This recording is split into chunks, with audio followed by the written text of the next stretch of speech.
안녕하세요. 즐거운 라디오 오늘 방송 시작하겠습니다. 좋아요, 구독 한 번씩만 정중히 부탁드리면서 시작하겠습니다. 일본 아베 총리가 퇴진을 진지하게 고민 중이라는 언론 보도들이 잇따르고 있습니다. 이에 대한 좀 구체적인 이야기를 한번 해보도록 하겠습니다. 최근 흥미로운 여론조사 결과가 나왔는데요. 세계 주요 23개국 국민들을 대상으로 자국 지도자들의 이번 바이러스 사태의 대응 수준, 그 대응 능력을 조사한 결과 일본의 아베 신조 총리가 최하위를 기록했습니다. 이번 사태에서 제대로 된 초기 대응을 하지 못했고 어설픈 지도력을 보여준 아베 총리에 대한 일본 국민들의 냉정한 평가를 다시 한번 확인할 수 있었던 대목인데요. 해당 조사 결과는 정치, 경제, 미디어, 사회 4개 분야에서 각국 지도자들에 대한 자국민들의 평가를 수치화해서 얻어졌습니다. 일본은 이 4개 분야 모두에서 최하위를 기록했는데요. 특히 정치 부분에서 아베 정부의 대응력을 높게 평가한 일본 국민은 5%에 불과했습니다. 압도적인 최하위 꼴찌를 기록하였고요.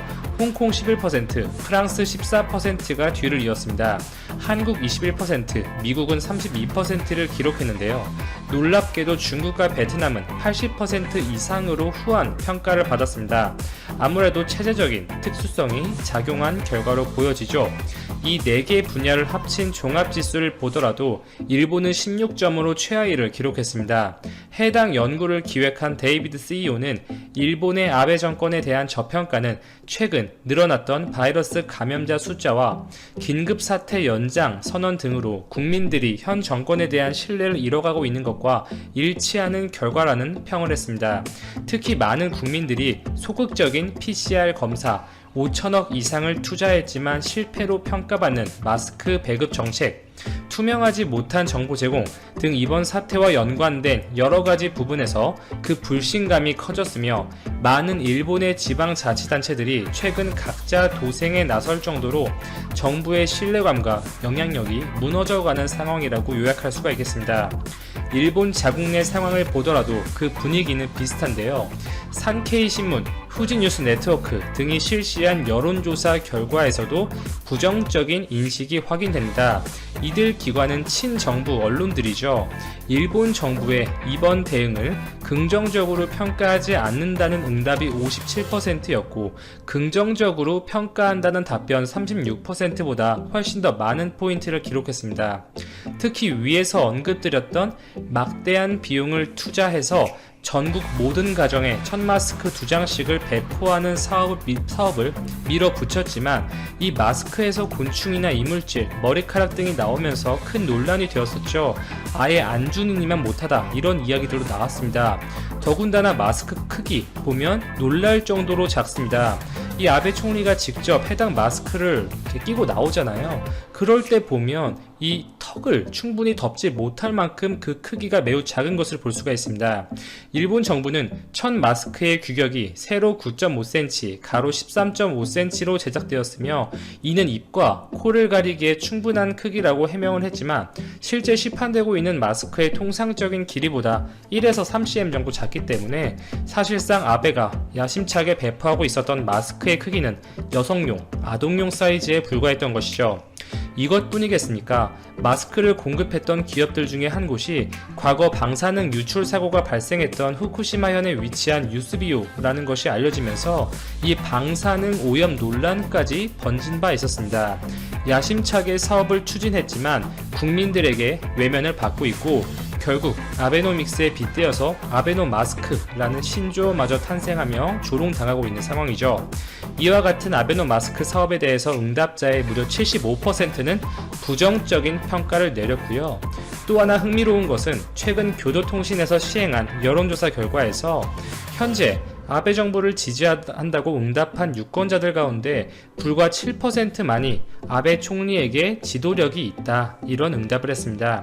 대부분의 유권자가 다른 적당한 대안이 없기에 아베라는 인물을 지지하는 것이지 아베 총리의 개인적 호감, 그 매력도, 능력이 뛰어나서 현 정부를 지지하는 것은 아니라는 맥락이죠. 니혼게이자의 신문에서 비슷한 시기에 실시한 조사에서도 아베 정부를 지지하는 유권자들 가운데 13%만이 아베 총리는 지도력이 있는 인물, 즉 능력 있는 인물이라고 평가를 했습니다. 이 같은 수치들은 아베 총리가 8년 전 재집권한 이래 가장 낮은 수치라고 하는데요. 이 수치만 봐도 위기 상황이 짐작이 되는 것이죠. 이 같은 상황 속에서 또 다른 논란이 발생했습니다. 아베 총리의 부인인 아키에 여사가 일본 국민들에게 외출 제한을 당부하고 있는 상황 속에서 그 지인들과 지방으로 여행을 떠났고 벚꽃을 배경으로 찍은 사진이 공개되면서 아베 총리를 더욱 궁지로 몰아넣고 있는 상황입니다. 이렇게 여러가지 이슈로 아베에 대한 인기가 떨어진 가운데 그가 내년 9월 자민당 총재 임기가 종료되면 더는 임기를 연장하기는 어려울 것이라는 관측이 지배적인 상황이고 일부에서는 중도 사퇴설마저 돌고 있습니다. 일본의 시사주간지 슈칸 아사히에서는 최근 아베 총리가 자민당 내 최대 파벌 호소다파 출신의 전직 총리와 만나 그 거취에 관한 심도 있는 대화를 나눴다고 보도했는데요. 자민당의 한 관계자는 아베 정부가 본인의 큰 업적으로 생각했었던 도쿄 올림픽의 개최가 미뤄진 상황에서 내년에라도 제대로 개최가 가능할지에 대한 확신이 없고 헌법 개정 역시 표류하고 있는 현실을 고려해 볼 때 더 이상 현재 정부가 공적을 남길 거리가 없어졌다. 아베 총리 역시 물러날 때를 생각하고 있다는 뉘앙스의 이야기를 한 바 있습니다. 또한 과거에는 상상하기 어려웠던 일들도 발생하고 있는데요. 이번 사태에 대한 경제 대책 마련 과정에서 자민당 내 의원들이 일부 야당 의원들과 협력해서 소비세 감세, 현금 지급 등을 적극적으로 요구하고 있습니다.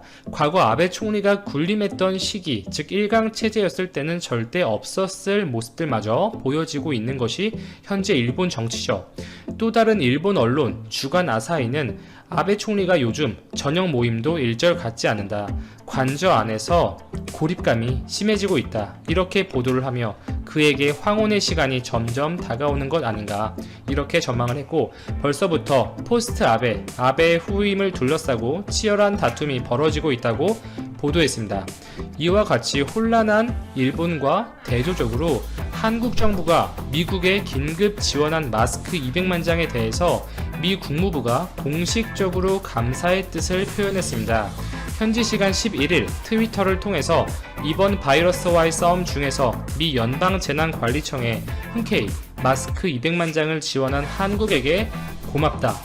그리고 그동안 한국과 일본의 갈등, 작년부터 일본의 수출 규제, 화이트리스트 배제 등 여러 가지가 있었죠.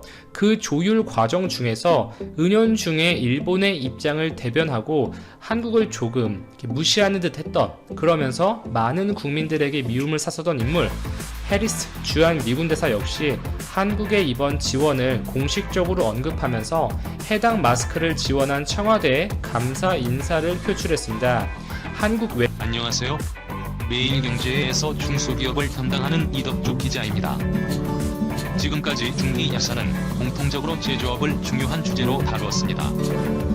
앞서 저희는 섬유산업과 전자산업을 통해 국내 제조업의 흥망성쇠를 엿보았고 중소제조업체들이 심각한 인력 문제에 처해 있다는 것도 알게 되었습니다. 특히 중국과의 제조업 경쟁이 우리 발등에 떨어진 불입니다. 코로나19를 겪으면서 우리는 한국의 제조업 경쟁력이 아주 높은 수준이라는 것을 깨달을 수 있었습니다. 유엔의 2020년 보고서에 따르면 2018년 기준 우리나라의 제조업 경쟁력은 3위로 독일, 중국 다음입니다. 한국 뒤에 있는 것이 미국, 일본입니다. 우리나라는 첨단 제조업부터 전통 제조업까지 두루 발달해 있어서 국내에서 못 만드는 것이 거의 없는 국가라고 합니다. 그런데 우리나라와 중국과의 관계를 생각해보면 3위라는 순위는 그렇게 안정적인 지위는 아닙니다. 무역협회 자료에 따르면 중국은 세계 수출 시장 점유율 제품이 1735개로 세계 1위를 차지하고 있습니다. 2위는 독일, 3위는 미국, 5위는 일본입니다. 7위는 140개로 인도이며 한국은 63개로 13위입니다. 중국은 전 세계 제조업 수출 기지로 압도적인 위치에 있다고 볼 수 있습니다. 우리 주위의 공산품종 메이드 인 차이나가 얼마나 많은지를 생각해보면 당연한 현상입니다. 그러면 부가가치가 높은 첨단 제품은 어떨까요? 니케이가 발표하는 첨단 기술 제품 시장 점유율의 경우 우리나라가 세계 1위인 제품은 이래. 유개발광 다이오드, 랜드형 플래시 메모리, 대형 액정 패널, 스마트폰, 슬림형 TV, 조선 7가지인데 모두 중국의 도전을 받고 있는 분야입니다. 미국이나 일본이 1위인 제품과 달리 중국은 직접적으로 우리가 1위인 제품과 경쟁하고 있습니다. 지리적으로 워낙 가깝기 때문에 중국은 한국 기업들의 생산기지로 활용되고 있습니다. 중국에 진출해 직접 제품을 생산하거나 중국 기업들의 위탁 제조를 맡기는 형태입니다. 또 중국이 세계적인 경쟁력을 갖춘 제품들은 곧 한국 시장으로 수입돼 국내 시장을 초토화시키고 있습니다. 철강, LED, 소형 가전 등이 중국산 제품에 국내가 큰 타격을 받는 대표적인 분야입니다. 한국에서 유럽으로 생산기지를 옮기는 것은 어려운 일이지만 한국에서 중국으로 생산기지를 옮기는 것은 아주 쉬운 것도 사실입니다.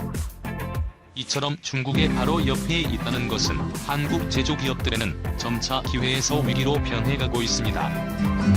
설상가상으로 국내 제조업과 관련된 환경은 점점 악화되고 있습니다. 인건비는 계속 상승하는 추세이고 인재들의 제조업 기피 현상은 더욱 심해지고 있습니다. 노동 및 환경 규제도 제조업에 불리한 방향으로 강화되고 있고 코로나로 인해 제조업 수출도 부정적입니다. 이런 상황에서 제조업 경쟁력 강화를 위한 해결책으로 무엇이든 처리해주는 도깨비 방망이처럼 쓰이고 있는 것이 있습니다. 바로 스마트 공장입니다. 스마트 공장이란 무엇일까요? 우리나라 언론에 스마트 공장이라는 단어가 나오는 것은 2000년대 말부터로 이는 쉽게 말하면 제조업의 디지털화라고 표현할 수 있습니다. 원래 제조업이란 중기 야사꾸리 산업편에서 다뤘던 것처럼 주물, 단조, 금형, 이용적 등 기계과학적인 기술이 중심이었다고 합니다. 하지만 사물 인터넷의 발달로 기계의 각종 센서와 전자장치를 부착하게 되면서 제조 현장에서 데이터를 생산할 수 있게 되었습니다. 이 데이터를 바탕으로 제조업의 생산성을 높이는 것이 스마트 공장의 중요한 목적입니다. 저도 정확한 메커니즘은 알 수 없지만 생산 현장에서 나오는 빅데이터를 분석하면 공장의 생산성을 높일 수 있다고 합니다. 시멘스와 같은 글로벌 대기업들이 이런 스마트 공장 구축에 적극적이었고 솔루션을 외부에 전파하는 것도 적극적이었습니다. 이런 제조업의 변화는 독일에서는 인더스트리 4.0이라는 용어로 유행했고 우리나라에 넘어올 때는 인공지능과 만나 4차 산업혁명이라는 용어로 둔갑하기도 했습니다. 스마트 공장에서 빅데이터가 나오고 이를 인공지능을 사용해서 활용한다는 점에서 스마트 공장은 인공지능과도 밀접하게 관련돼 있기는 합니다. 스마트 공장은 생산성을 높이는 중요한 수단으로 자동화를 선택합니다. 인간의 신체적인 작업은 데이터화할 수가 없습니다. 이것은 어떻게 보면 당연할 수밖에 없는데요. 인간의 힘에 의존한 작업은 놀라운 정확도를 보이기도 하지만 그 정확도를 데이터로 만들어낼 수는 없습니다. 그렇기 때문에 인간의 육체적인 작업은 최소화하고 이 과정에서 과거의 공장에는 반드시 있었던 위험하고 더러운 환경도 개선된다는 것이 스마트 공장의 특징입니다. 이런 점에서 스마트 공장은 점점 떨어지는 선진국의 제조 경쟁력을 보완할 수 있는 만능 열쇠처럼 받아들여지고 있습니다.